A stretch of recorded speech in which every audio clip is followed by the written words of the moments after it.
Alright, hey everybody, we're back and we are ready for section 3.2, the introduction to polynomials. Now the first thing that we need to know in this section is what the definition of a monomial is. Right? So a monomial is a constant multiplied by one or more variables that are each raised to a non-negative integer exponent. We're going to show you some examples of some polynomials or monomials added together, and we're also going to show you some examples of things that are not polynomials as we go through this section today.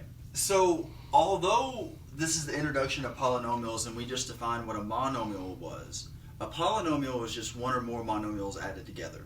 There are special names for polynomials that only have one term, two terms, or three terms, right? And that's what we're going to start off talking about. So if a polynomial only has one term, that's what we call a monomial, right? If a polynomial has two terms, we call that a binomial. If a polynomial has three terms, we call that a trinomial. And if a polynomial has four or more, we just call it a polynomial. We don't really give it a special name anymore. So let's go through here and let's look at these examples. Now all four of these are polynomials. So if we look at example 1, we have 3x squared plus the square root of 7 times x. As you can see, this is a polynomial because each of these are constants that have been multiplied by variables that are raised to non-negative integer exponents. You can see that this one's raised to the power of 2, and this one's understood to be raised to the power of 1. So since we have two terms, this is a binomial. Binomial like a bicycle. The second example, we have 3y to the 7th. Now, this is one single term, but it is a polynomial because you have 3, the constant, multiplied by your variable that's raised to the non-negative integer exponent. Since we only have one term, we call this a monomial. Mono meaning one. Right, so that is a monomial. In our third example, we have 6y x squared minus 7y squared x to the third plus 4x. This still constitutes as a polynomial by our definition, and we see that there are three different terms. They're separated by plus or minus signs. So this is going to be a trinomial. Our last example is one that I want to talk about for a second because this is a polynomial. We have 5 plus 6x.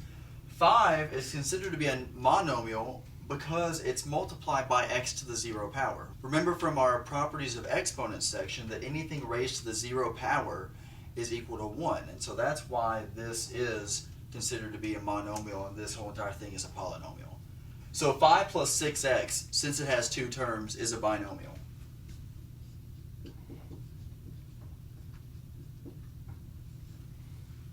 So now let's talk about what is not a polynomial. Right? So let's look, we have four different examples of expressions that are not polynomials. For our first example, we have 3x to the 1/2, y to the 3/5. Now remember that definition that I mentioned at the beginning, they have to be raised to non-negative integer exponents. Right? So these are fractions. Fractions are rational numbers, they're not integers. So that's why this is not a polynomial. Our next example is 5 over x. Now, this doesn't look wrong because this is raised to the first power, but it's in the denominator, right? So if we rewrote this, it would be 5x to the negative 1, right, if we brought it back up to the top. And that negative exponent causes it to not be a polynomial. Right here we have 8a squared times the square root of b.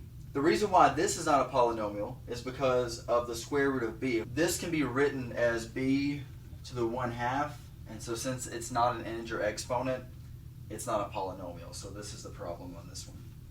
In our last example, we have 6x to the negative 3rd times y to the 5th. This one has a negative exponent. Since they have to be a non-negative integer exponent, that's what makes this not a polynomial. Now we're going to talk next about how to find your leading terms, your leading coefficients, and things like that.